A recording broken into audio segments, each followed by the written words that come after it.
Tabulata Occulta, as above, so below, and in the model too. Hello, everybody. Welcome to episode 5 of Tabulata Occulta. I'm Owen Ferguson. I'm here with Dr. Scala, and today we're going to be addressing the question, what is the shape of time? But before we get to that, we thought we'd do a little news segment this week.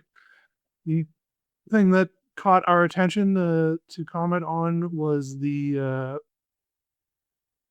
axing of a piece of fiction, a novel, by its publisher over the belief that it may contain words that were somehow either generated or edited by AI. The piece in particular is a novel called Sad Girl by the author Mia Ballard. It was published as a hard copy in the United Kingdom by the publishing house Hachette, who, after people complained on Reddit that it seemed like it may possibly be AI written, they pulled their UK publication, the planned US release of the same work, and have essentially declared that the author in question violated the terms of their standard licensing agreement, which includes a testament from the author that the piece doesn't include any work that was generated by an AI. And Ballard has responded saying that she did not use any AI in the construction of the work, but that she hired a friend to edit it, and that perhaps during that editing process, there was some wording introduced that is AI in nature or was generated by AI. For their part, the publisher is claiming that it has checked with a number of quote unquote authorities on AI writing, and they have responded saying that there is a quote 70% chance that the material contains words that were created or at least assembled by an AI, and therefore they're unilaterally declaring her to have violated the covenant in the contract that requires the author to make public, not public, make known to the publisher any particular use of AI in the creative process.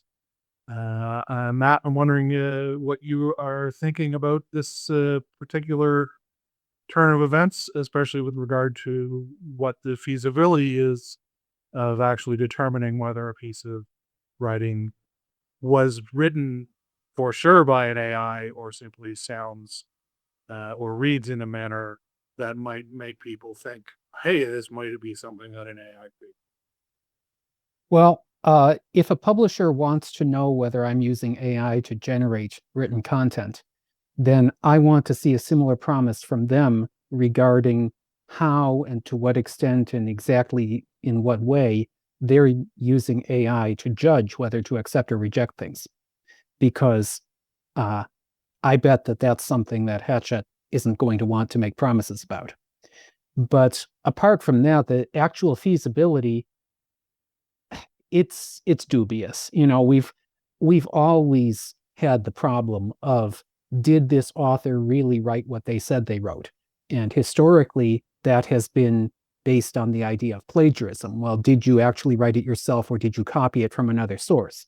And if we can point to the other source, then maybe we can make a case that something was plagiarized. But if we just say, well, this doesn't sound like you wrote it, that's much harder to defend. And that's what you end up having to say if you're going to accuse someone of copying from the output of AI, because despite what a lot of people believe, AI does not just regurgitate quotes, okay? These digital generators, they generate things that have the pattern of human language as revealed in whatever the training data was. And really, that's exactly what human writers do too. So you say, well, we don't think this really came from you in particular, you can say, oh, well, we think it came from another human writer. We can say, oh, well, we think it came from some sort of machine. It's hard to make any kind of accusation like that stick. And when you start saying stuff like, well, there's a 70% certainty that they did it, 70% isn't very high, and there are a lot of statistical problems with making that kind of statement anyway and putting numbers on it. We think of all of the problems that come up with DNA evidence in courts because really there isn't a 70% chance that she copied it. She either did or she didn't. There's, at best, we can say, well, if we were going to bet on it, we would bet at the odds equivalent to 70%. And that's not even a very likely bet. And it's very hard to say anything with certainty on that. Now, as you know, I've done a video, and probably more than one by now, about watermarking. There are things that can be done with these text generators to try to make their output recognizable, but that requires cooperation on the end of the text generator, and there are still a lot of problems with it. So I think that if this ever made it to court, she would probably have a very good case for saying, well, you can't say I broke my contract on the basis of your experts who say 70% probability. But it's doubtful that it would really be a court case. Yeah, it seems that there are actually a lot of these software as a service providers popping up, making the claim that they are able to ascertain whether a certain piece of writing is machine generated or not. I think, at least in my understanding, those are pretty much all snake oil. Have you come to a similar conclusion? There are certainly cases where it's easy, but those are cases where the text would be bad text even if it were completely human generated. So if you have text that is actually good text, a critical question, I mean, we can talk about, oh, she may or may not have broken her contract, but is the publisher's job to accept books or to accept authors? Because if it's the book that matters, then it doesn't really matter where it came from. But certainly we've seen in the last 20 years, especially in the genre fiction fields, I think of the way the Hugo Awards have fallen apart. They're not about books anymore. They're about authors. And maybe we're now in a space where, especially given the cheapness of generating text by machine, we really do care more about authors than about books. And does it matter who wrote this book? Maybe we think it does. And in that case, then we have to deal with that. That's the world we're in now. Yes, I definitely, a lot of the initial pushback that I saw was people saying, oh my goodness, this book is written so poorly, ergo, it must have been written by an AI. No real author could have written something this bad. Well, anybody who's been through a high school English class and is smart has probably had the experience of writing something and being told, well, we don't believe you really wrote that because it's too good. And we're going to see that with AI as well, if we haven't already.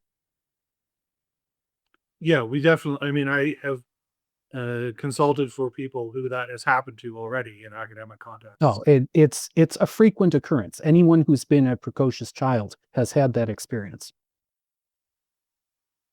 Yes. Now I went through it, of course, myself before AI was a thing.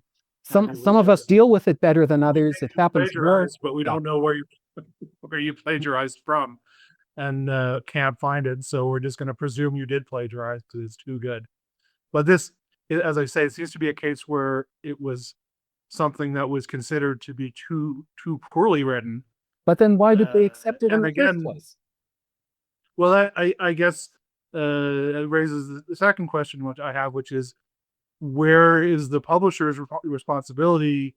Where does their responsibility lie in this whole thing? Like, they have put out a book that clearly had writing that was subpar in it, and rather than attempting to make a better work product before publishing it, they have instead retroactively tried to blame the author and the author's work process for the community's response to the piece that was published. Just riffing on the notion of watermarking, I work a lot with ChatGPT for work, generating articles, and I've noticed that it has started to do this thing where if you ask it to include specific URLs in the output that it creates, it adds a UTM, a tracking module, to the end of the URL. It says source equals ChatGPT, so that anyone who clicks on that link in the eventual article, if the publisher of that article is running analytics, will credit the publisher of the site that it is linked to is running analytics. They will credit ChatGPT as being the source of that incoming web traffic, as opposed to crediting the actual source from which that traffic is originating.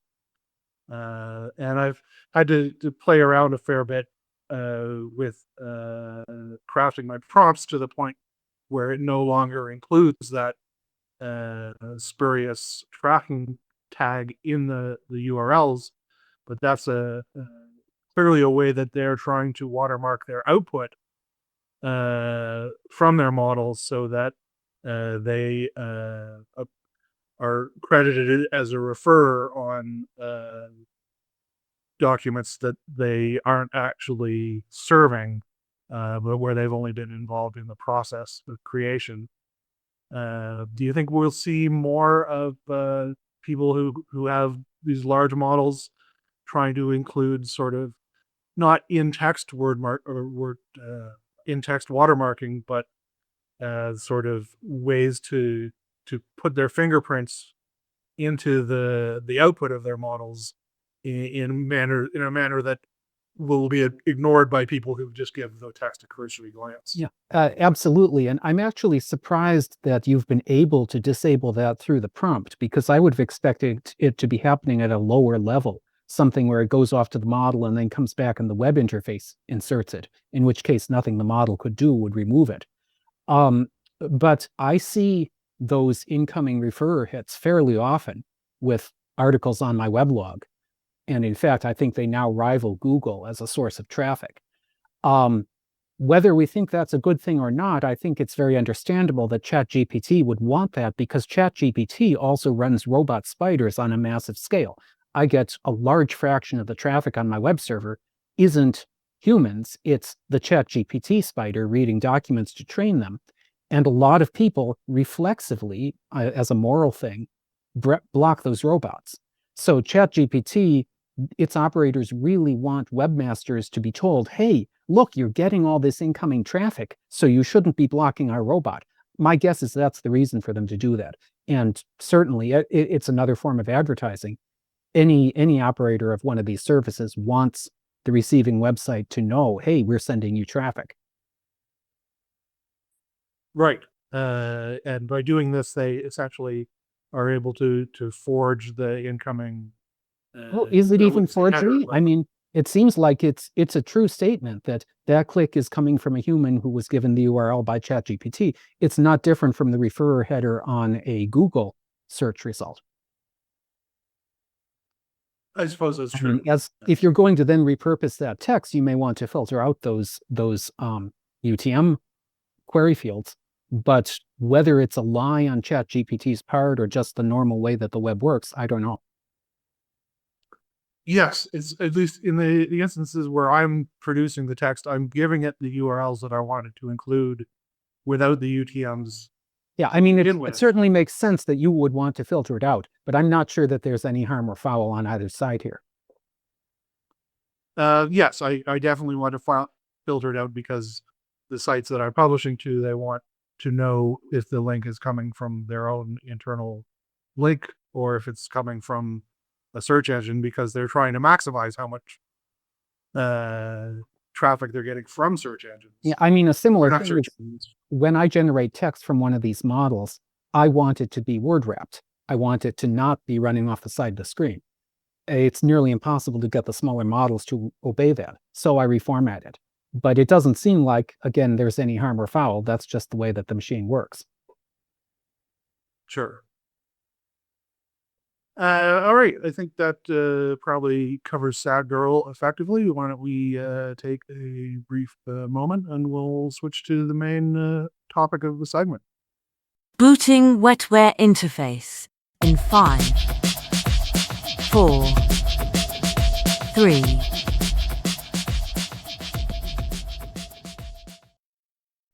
Okay. What is the shape of time?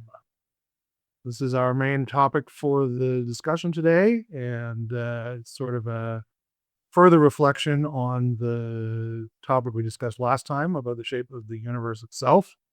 Time, of course, being inextricably part of that universe, but also somehow divorced from the classic three dimensions that we conceive of physical space as existing within. I'm going to start with a really open-ended question. Matt, what do you think the shape of time is? Well, Terry Pratchett talked about the trousers of time, and I think that's probably a good way of thinking about it, because in his books, he wrote many books that were sort of in a series, and there are arguably continuity errors in it.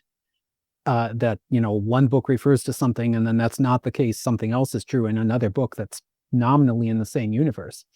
And the trousers of time refer to one of those diagrams that you sometimes see in popular science literature, where you're coming down through the waistband of the trousers, and it splits off into the legs, and then you've got more than one trouser leg of time. I think that's a pretty good metaphor for understanding it. So that might be, if you want a less fancy term for it, that might be the branching concept of time. I don't know what causes a branch or how you might travel from one to another, but that's one way of thinking about it anyway. Yes, I asked Nano Banana to generate an image of the top 6 most likely models of the shape of time. I'll throw that up here.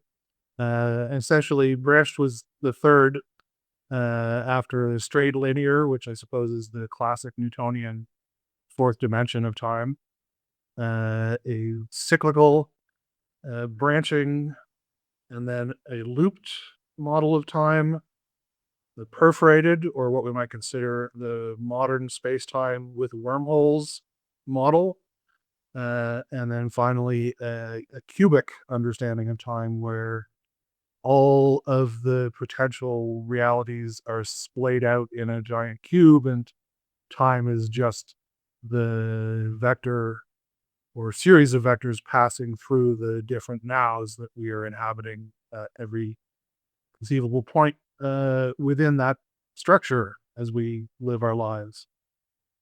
Let's talk about time travel a little bit. Can we travel in time by training a model appropriately? Well, that's an interesting idea. I saw a project that was trying to train a text generator type of model, a large language model, to do something like time travel, because they trained it on books up to a certain date and nothing subsequent to that. So the idea was that this model should be like talking to a person from such and such year. And they did this for several different years.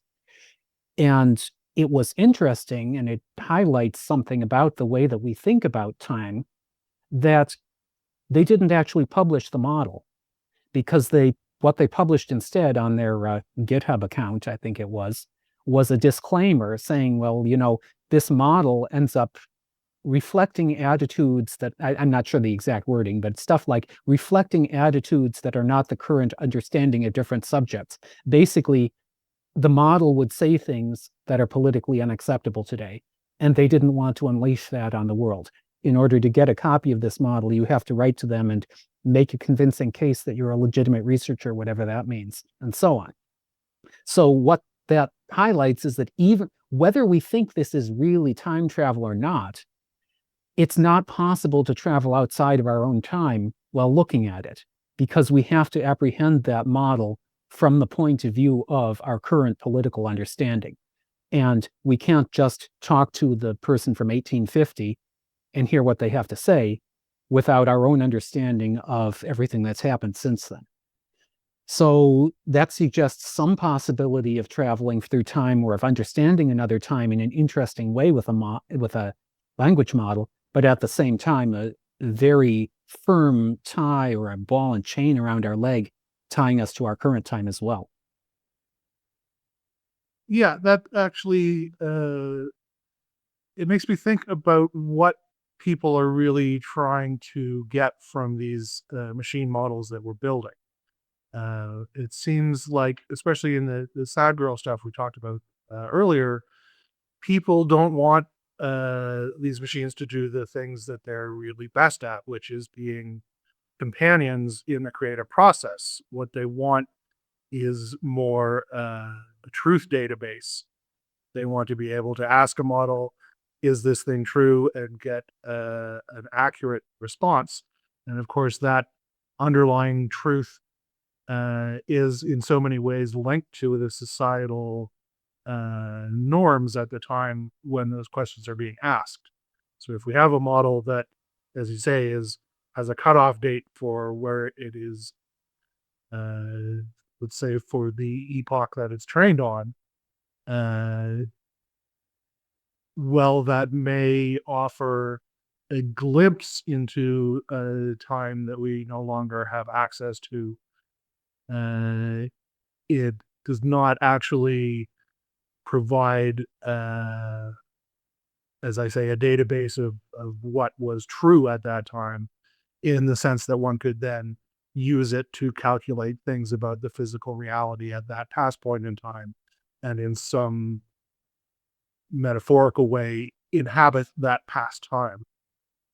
It's still existing in the future and only reflecting the things from the past into our current social and chronological understanding of what reality is. Yeah, there's also the issue. Sorry, go ahead. No, go ahead. Okay, there's also the issue that if you're training on text, then you only get what was written down. And, I see this, for instance, I like to watch a YouTube channel, Townsends, which is largely about 18th century cooking. And they get requests, well, can you do any recipes with squirrel meat?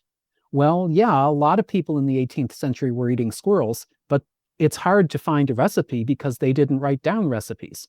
And if you have if you imagine the 18th century cooking language model that you can ask it your questions about 18th century cooking, if it was just trained on recipe books, then it only knows the recipes that got written down. That sort of thing is what you would reasonably expect to see, not only for the past, although it highlights the past, but even for present day situations where there's a lot of knowledge people have that isn't written down, and that just doesn't make it into a system that's trained on things people wrote down. Sure. So the written corpus is a very fine lens through Right. which to try to extrapolate. Yeah, and it's not representative. The people who were writing down recipes in the 18th century weren't a random cross-section of people. They were only very specific classes of people, and that shapes what kind of recipes you could get. In one of your videos last year, you talked about changing a language model that only sees into the past into one that sees into the future. Can you elaborate on what that actually means and how it's possible? Yeah, okay, so this highlights something that's interesting in our discussion of the shape of time, that when we talk about the shape of time, we're very often talking about the large scale shape of time. As much like when we were talking about the shape of the universe, a lot of these questions were about the shape and connectivity of the entire universe. But with time especially, there's also a much more low-level issue that's very interesting, of stuff like moment by moment, how long a time is now, the present moment. Are we thinking about now as 1 second, or are we thinking of now as the 21st century? That sort of thing. And how can we think about things that happen before and after other things? And, the idea of causality and the arrow of time only going in one direction is very relevant at the small scale. As I think I said last episode, the infinities of small things are in many ways much more worrying than large infinities. Now, with models, language models in particular, we think of them as generating text. But really, in some sense, what they do is they tell us the likelihood of text. And then we do sort of a mathematical transformation that changes that into a text generator. Now, you can look at an entire piece of text from start to end, like an essay from the introduction to the conclusion, and you can get the likelihood of that entire essay. Or you can do, for generation, you can read up to a point and then try to guess the next word. And if you're trying to write the essay, then you want to have that approach. You want to look at everything before a given point, now guess the next word, because then you're going to do it repeatedly. You're going to say, okay, I filled in that word, now I guess the word after that, and so on, to generate the essay that never existed until you started doing this. There are different kinds of language models that are optimized for different approaches, okay? We can call them, there are a number of terms, but we can call them causal and acausal. A causal model depends on the previous text, but not the future text, because it's trying to generate each word one at a time. And an acausal model might be able to analyze an entire text. Those kinds are not used for generation. They're used for classification and for like building indexes to libraries and so on.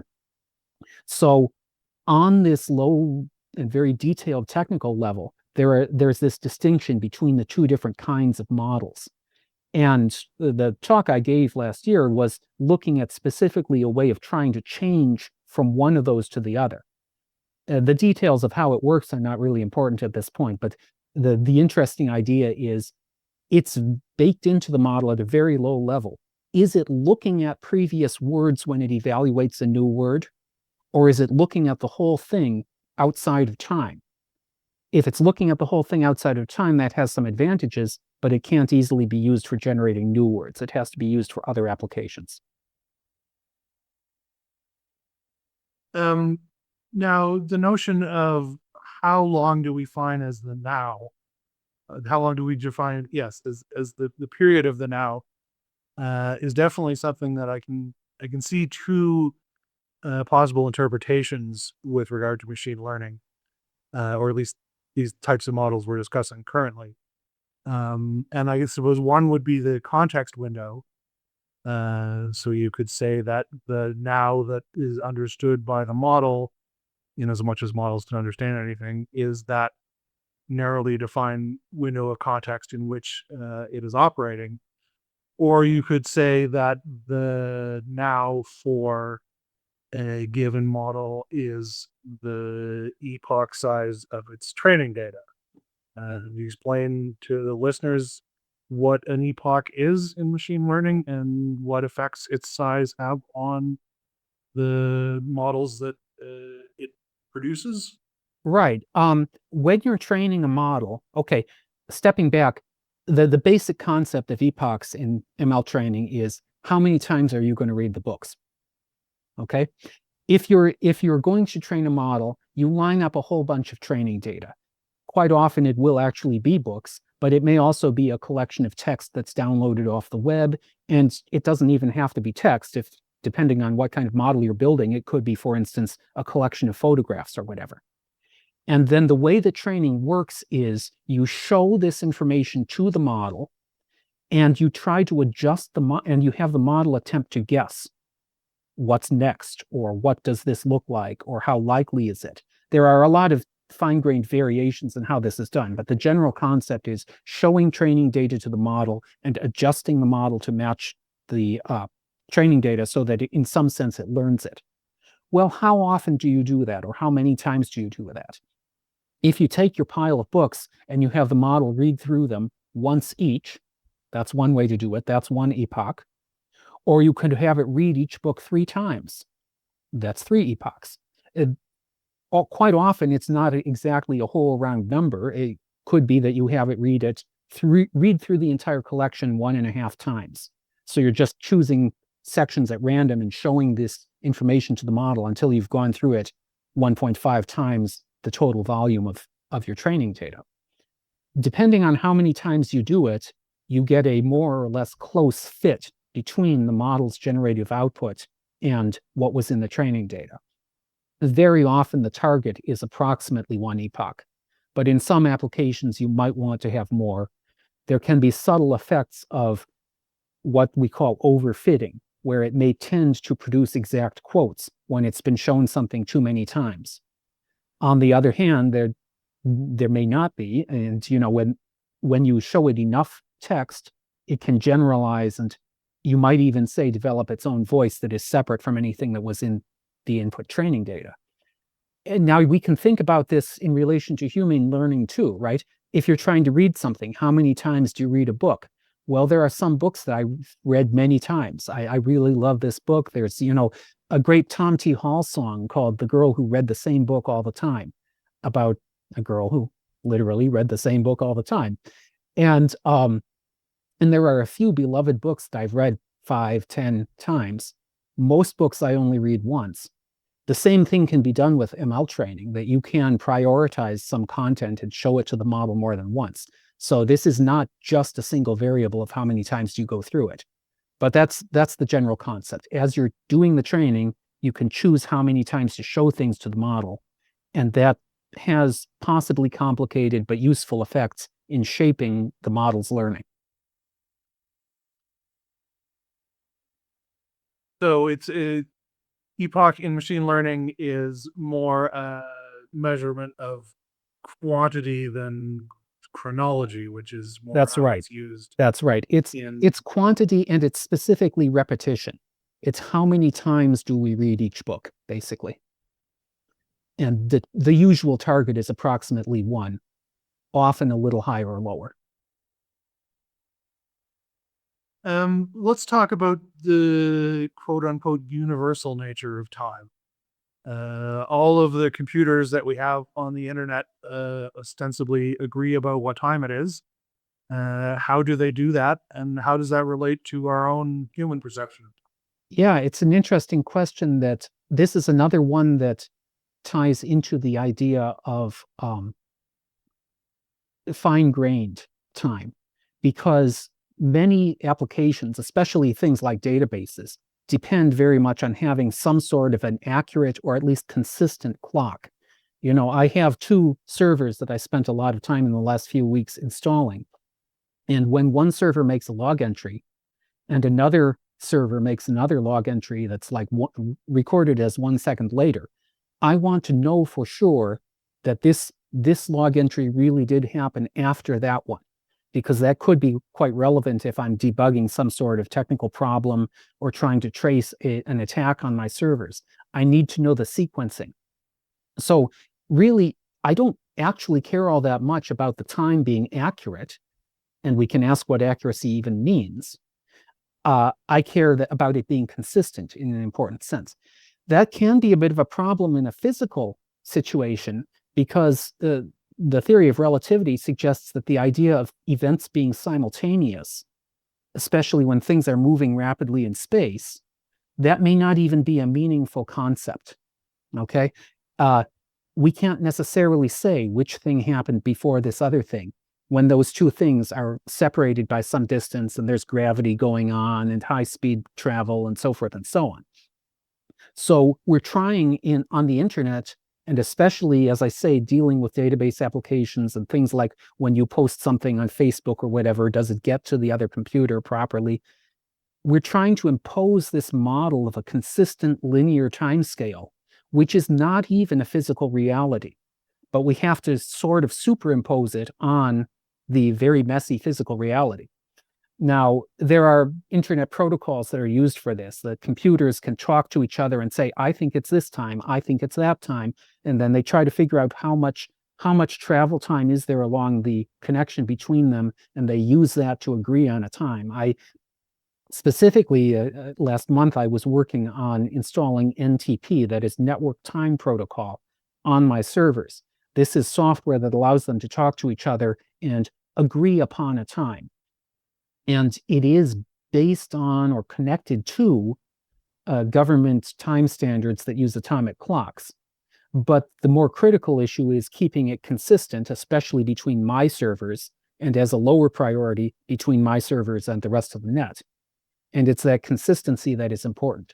So again, this is almost thinking a different concept of what time is. It's not so much we need to have a accurate or a physical measure as we need to have something that is consistent with the rules that are needed for our databases to work. Yes, and for them to interoperate with each other. Prior to the sort of global internet or interworked computer network that we have, there was definitely a period after the creation of the sort of Greenwich Standard Time when time was essentially performing the same function, but and it still does, at a social and business level. We have to coordinate when things will happen.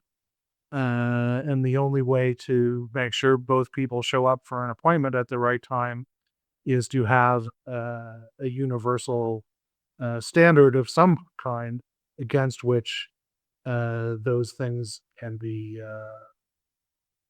determined. Yeah.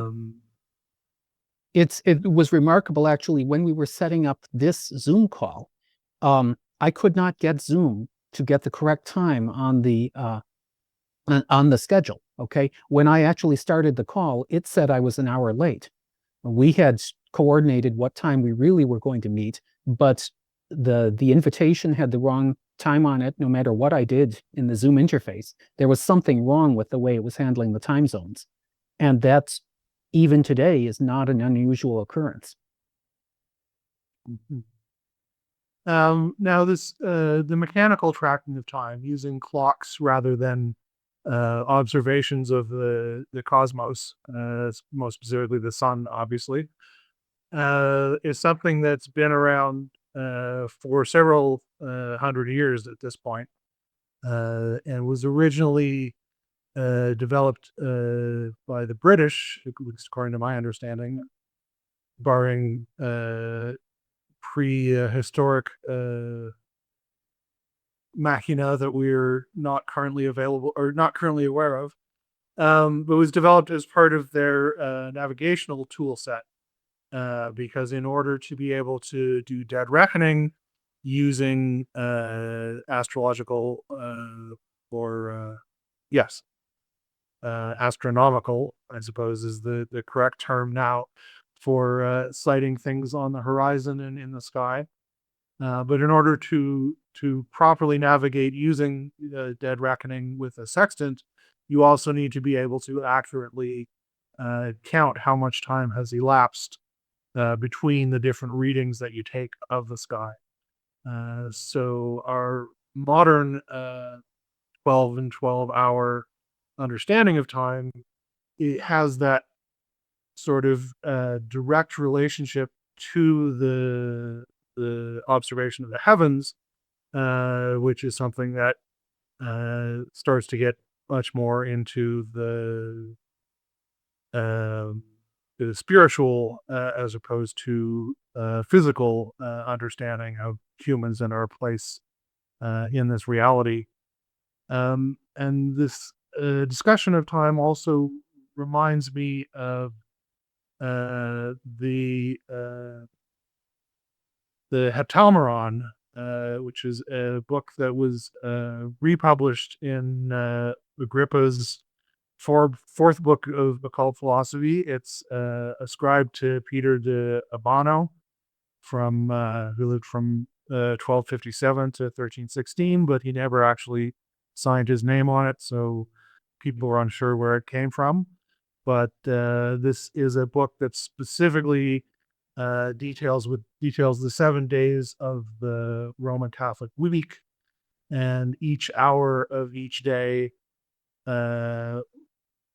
what angels are most in power in each hour of each day. And it includes in the text information on how to craft a magical circle for each hour of each day if you're specifically trying to invoke the angel or evoke the angel, one or the other, depending on whether you're in the circle or not, who will most accentuate whatever magical working you're undertaking as part or in conjunction with that evocation or invocation, which of course ties back to John Dee and the notion that each of these angels have a specific sphere of knowledge. There was this understanding that in addition to there being angels for all of the specific knowledge bases, there were also angels for each specific fraction of the 7-day week, broken down across 24 hours per day and then 7 days per week. Now, he obviously, Albano obviously didn't sign the manuscript because that was the sort of bordering on esoteric knowledge that was being pretty repressed by the Catholic Church at the time. And that reminds me of a very interesting thing that I learned a while ago about the Pope. The primary office that the Pope inhabits is actually that of the Pontifex Maximus, which is an office that has been around since 712 years before Christ. So a much older religious office. And the specific duty of the Pontifex Maximus was to move the nail that was kept on the calendar in the center of Rome. And so there's the foundational sort of spiritual office of the leader of the Roman earthly pantheon, and then eventually the Roman Catholic Church, was to be the calendar keeper. And the reason for the existence of that office was because the other primary office of the leader of the Roman earthly pantheon was the chief bridge builder. Rome is built at the confluence of three rivers.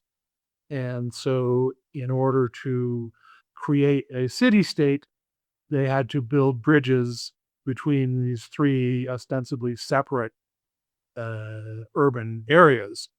And the only way they were able to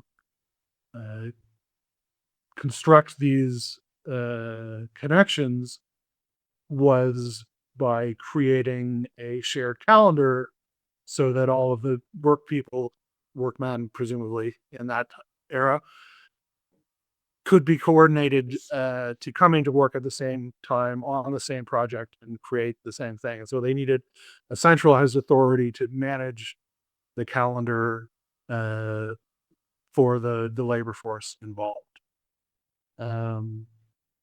So the shape of time is something that has long been, it's not just, well, our perception of time is individual. The shape of time has long been something that is more societal and rooted in our understanding of how we can work together on projects as a shared collection of people. Yeah, I think that what you're getting at there is the question of, is this shape of time something that we discover and see in the universe, or is it something that we create and evoke, as it were, into the universe? I mean, the Pope, not only being the person who moves the nail, but also is the author, ostensibly, of calendar reforms. And I was involved in a recent discussion of, well, okay, it's Easter by most Christian calendars, but the Orthodox won't be celebrating it yet for a while because they follow a different calendar. Why is that? Well, because they branched off and didn't follow the reform that was introduced by, I guess it was Pope Gregory. And so they're now following a different calendar that has different leap year adjustments. And so over subsequent centuries, the Orthodox calendar has slid away from the Gregorian calendar. And we see other things like the way days were counted in Japan until I guess it was 1868 when they had the Meiji Restoration and adopted, in fact, the Western Gregorian calendar. And as a result, the Japanese holidays now follow similar concepts to many corresponding Chinese holidays, but they're a couple months earlier because they were moved to the same numerical date on the Gregorian calendar instead of the Chinese lunar calendar. The Gregorian and Chinese lunar are both fairly accurate calendars, but they're following different astronomical phenomena. And so they not only are off by a couple months, but by an amount that changes. So what we're seeing here is the idea that whoever has power over timekeeping has also power over people. And that shows up also in the conflict, if you wish, between time from natural phenomena, such as the rotation of the Earth, and time from some sort of other natural phenomenon like atomic clocks. We are now at the point where atomic clocks are in some sense more stable and accurate than the rotation of the Earth. The rotation of the Earth actually changes over time again, in a way that is somewhat unpredictable. And so we have questions like, should the time scale that we use be adjusted for what are called leap seconds? You've heard of leap years. Most people don't even keep track of leap seconds, but over a long enough scale, those matter as well. Leap seconds are inserted to keep Greenwich Mean Time, or UTC as it's called, in line with the rotation of the Earth. Some people think we should stop doing that because it would be more convenient not to have to think about leap seconds in the specific applications now where they make a difference. Yes, and in the same vein, we have the ongoing controversy over daylight savings time. Absolutely. If they add or subtract an hour for daylight savings time, does that mean that the angel of that hour is skipped over? Does another angel get 2 hours? It's an interesting question. Certainly, yes. The shape of time, I suppose we can conclude, is as malleable as these other fictional shapes we keep in our brains trying to understand the world that we live in. Immanentizing feedback loop in 5, 4, 3.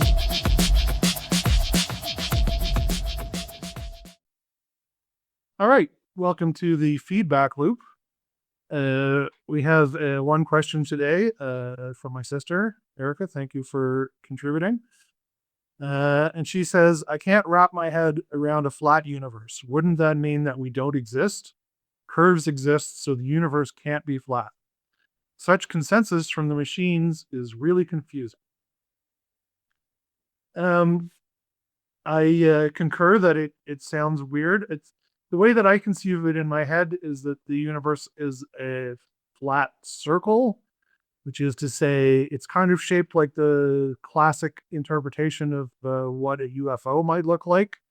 So with a spherical bulge in the middle and then extending out in a disk towards the infinite horizon in all directions.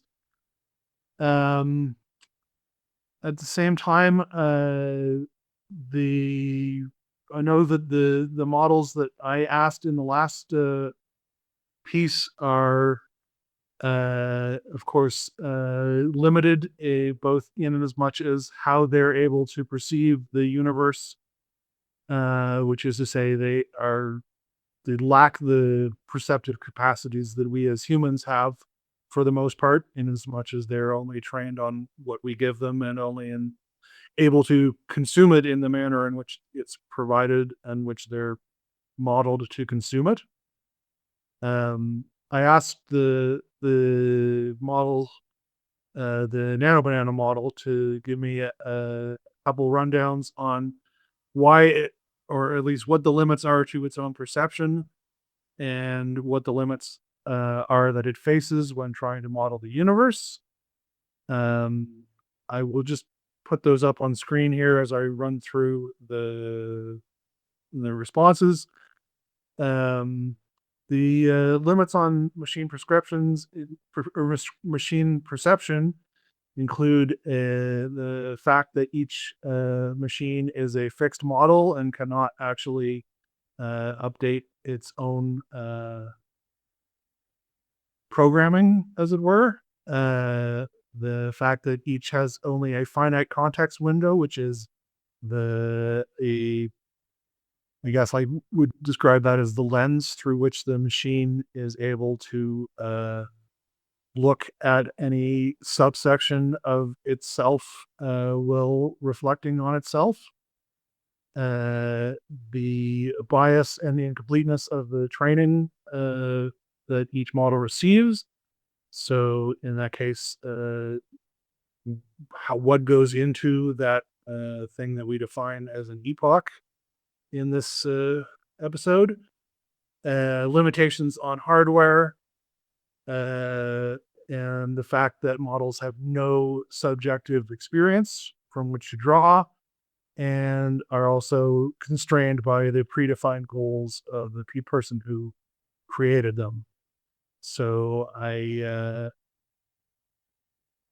feel that all of the responses that we got from the machines in the divination section last time were constrained by an attempt to simply synthesize all of the latest high-level astrocosmological theories on what the universe actually is shaped like and make them human readable. Matt, do you have any kind of well, I think it's probably important here to understand that they're using the word flat as a technical term with a specific meaning. And I think it's really interesting to say, well, I can't understand a flat universe because honestly, I find it hard to understand anything else. Okay. A flat universe in this sense means a universe where geometry works in a straightforward way. It doesn't mean there are no curves. It just means that straight lines are possible and exist in what we would ordinarily think of as the normal way. For instance, if you imagine that you're going to build a house, so you're going to do some surveying, you drive a stake into the ground, and then you survey north 10 meters, and then you survey east 10 meters, and then you survey south 10 meters, and then west 10 meters. Okay? You should get back to where you started. You've just made a big square, okay? 10 meters on a side. And the reason that works is because the Earth is flat. Now, the Earth isn't really flat, but it's close enough at that scale. So suppose you did it 100 kilometers at a time. Okay, you're surveying, a new province. So you survey north 100 kilometers, and then east 100 kilometers, and south 100 kilometers, and west 100 kilometers. You've made a big square, but because the Earth is curved, it's not flat, you don't actually get back where you started. So the real question that I think all of the models were getting at is, does the universe behave that way? If you survey north 100 billion light years, and then east 100 billion light years, and south and west, okay, can you get back to where you started? Is it flat in that sense? Is it flat in the sense that geometry adds up nicely? Or is it going to be that if you deal with that, even apart from questions of the universe expanding, is there something weird going on? Is there a curvature in space that causes the angles not to add up nicely so that you don't end up where you started in that kind of intergalactic journey? That's the question of flatness. So it's still an open question, but there's some evidence to suggest that the universe is flat on the large scale in the sense that geometry adds up nicely. But at the same time, we've got the theory of relativity, which has been pretty solidly proven that in the vicinity of massive objects like the orbit of Mercury around the sun, it's not perfectly flat.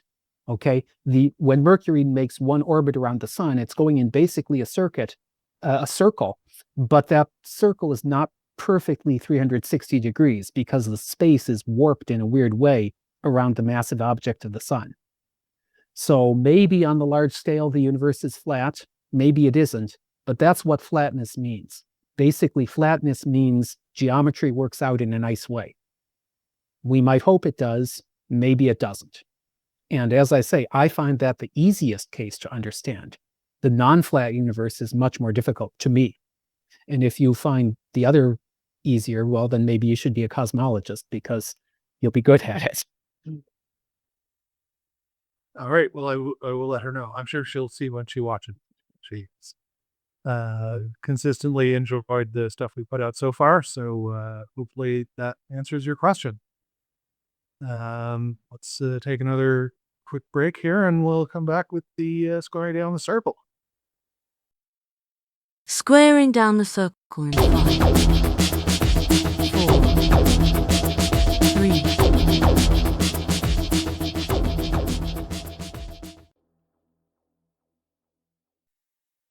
All right. Takeaways from this episode. Matt, is there anything that you want to explore further or that you think people should really come away from this with? It certainly seems like even more than I thought at the start. Time is what we make of it. That's fair. That definitely leads into our classical occult quote for this episode, which is as follows. A day comes when a man notices or says that he is 30. Thus, he asserts his youth. But simultaneously, he situates himself in relation to time. He takes his place in it.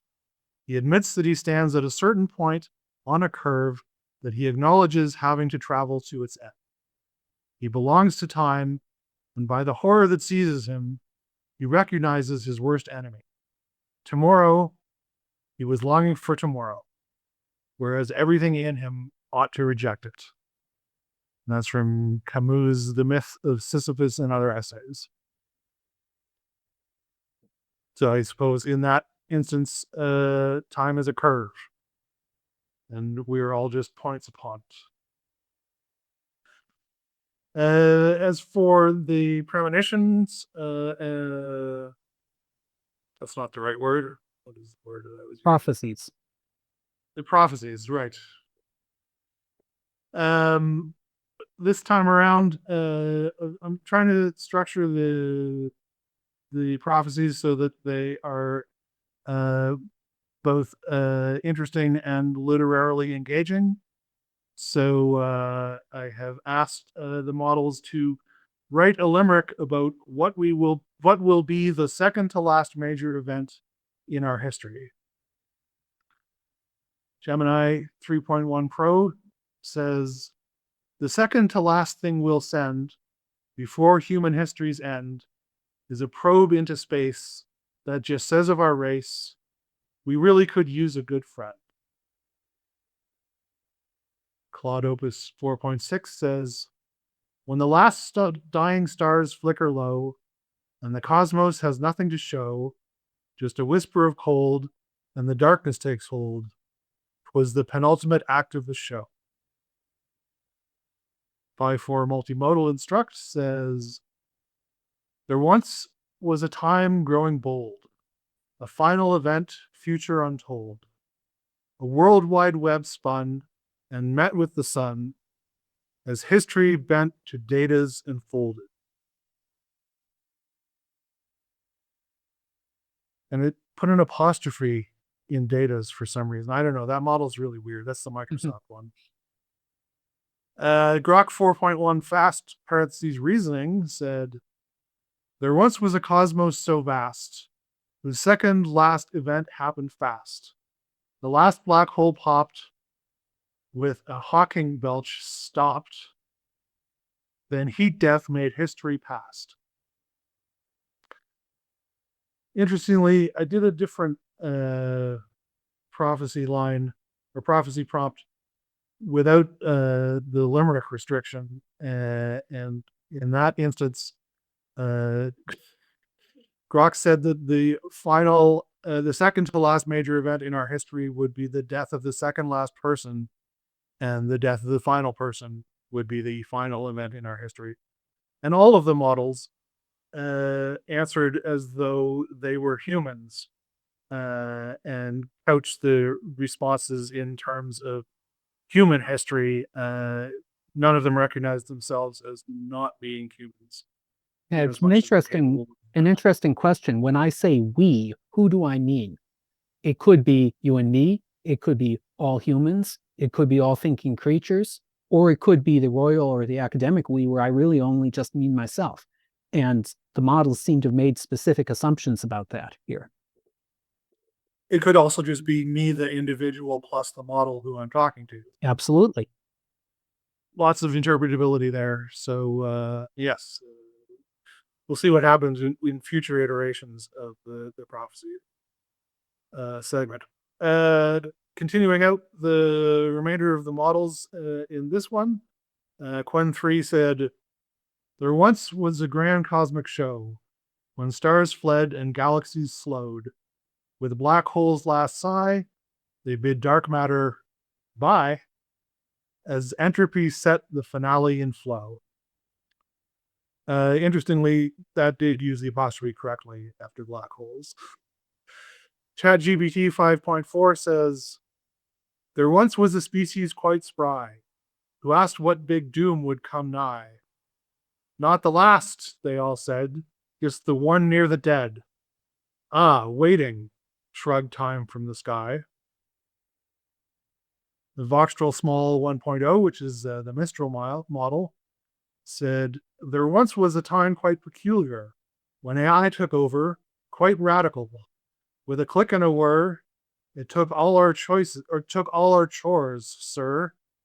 The second to last event, quite surreal." So clearly not as much of an understanding of either proper cadence or rhyming structure. Kimmy K2 said, "The second to last thing we tried was to make our machines super wise.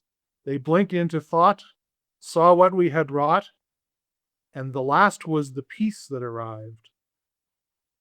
Which could either be a very positive or a very foreboding statement about the coming AI apocalypse, which is the /singularity, something we'll get into in a future episode. Finally, DeepSeek 3.2 said, "As our tail winds down, you'll see a final wonder there will be. When growing cities touch the sky, a dance of light before we die. And then the AI waves goodbye." So again, that is not actually a limerick, but a little bit portentous of perhaps an AI apocalypse. All right, Matt, do you have any other projects, things going on that you want to direct people to, or? Pretty much just the usual. It might be fun to plug North Coast Synthesis, the main site this time, rather than Matthew Explains. So we can put that link on the comments. Sure. Yeah, I'll throw it in the description and put up a screenshot for that. Next episode, we are going to be looking at sacred geometry and architecture. So be sure to tune back in a fortnight hence, whatever that means in your own personal interpretation of what shape time exists in, whether you see it when we preview or you wait for a year to watch it. If you're coming to this from the future when we already have 100 episodes up and you're going back through the back catalog, welcome. If you're someone who's here contemporaneously, see you in 2 weeks. Ending transmission in 5, 4, 3,